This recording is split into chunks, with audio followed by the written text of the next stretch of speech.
God restores leaders. He honors covenant. And He wants us to love with Christ's humility. Welcome to day 78 of the 180-day Bible journey. Today we see leadership bowing low in humility.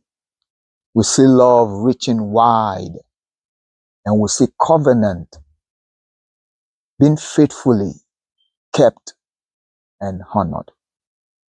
In 2 Samuel chapter 19, David demonstrated one prize of leadership to bear other people's burden. Even when he was mourning the death of Absalom, his son, we see David here being responsible and carrying the responsibility of leading a whole nation and showing and demonstrating goodwill and demonstrating strength even when he's suffering his own seemingly mourning weaknesses. David's legacy of goodness earned him a return to the throne even when others were doubting his ability. He forgives Sheba, who was cursing me earlier. He forgives also Mephibosheth, dispute over who has inheritance to David. David is a large-hearted king, and true leadership will see every now and then bends low. He restores and he unites wisely. Those are traits of true leadership. In 2 Samuel chapter 20, we see Sheba rebelling and asking all tributes to depart, all tribes to depart to their own tent, leaving only Judah, who faithfully stood with David.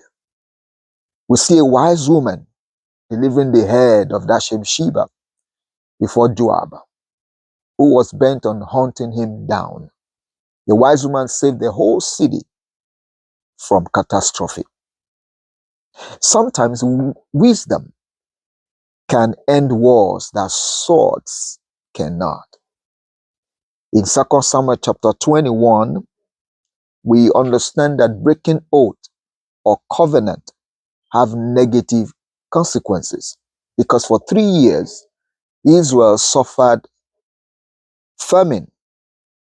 And when David asked the cause of the famine, God told him that it was because of what King Saul did to the people of Gibeon. He broke the covenant promise Israel made to Gibeon. He attacked them. He tried to annihilate them, contrary to that oath. And so David had to deliver 7 sons of the tribe of Saul to the Gibeonites to appease him and to reverse even the famine that was in the land. David and his men defeated further the Philistines 4 different times. And David, we see here in this chapter 21 that is getting weaker due to old age. Covenants matter, and God will always honor covenant. As long as we made a covenant, it stands before God. In Psalm 78, God shows his reliability. God shows his wonders to Israel even when they rebelled against him. God gave them food, water, and sustained them even in the wilderness. Yet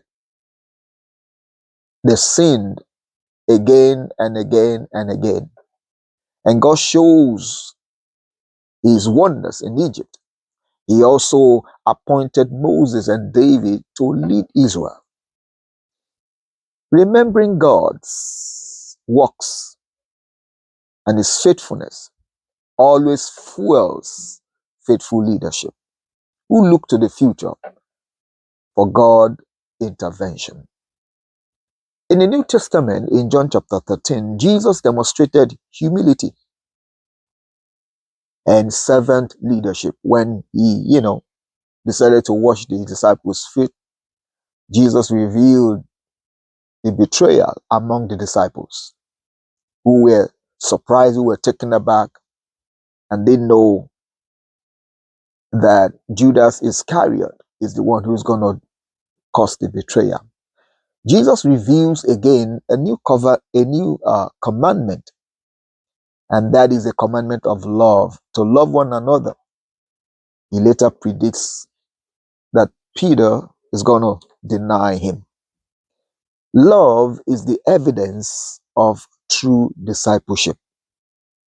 Not gifts, not title, not talents, not knowledge, but love is what determines true discipleship. As we see in our memory verse today in John chapter 13, verse 34 to 35, a new commandment I give to you, that you love one another as I have loved you, that you also love one another. By this shall all know that you are my disciples, if you have love for one another.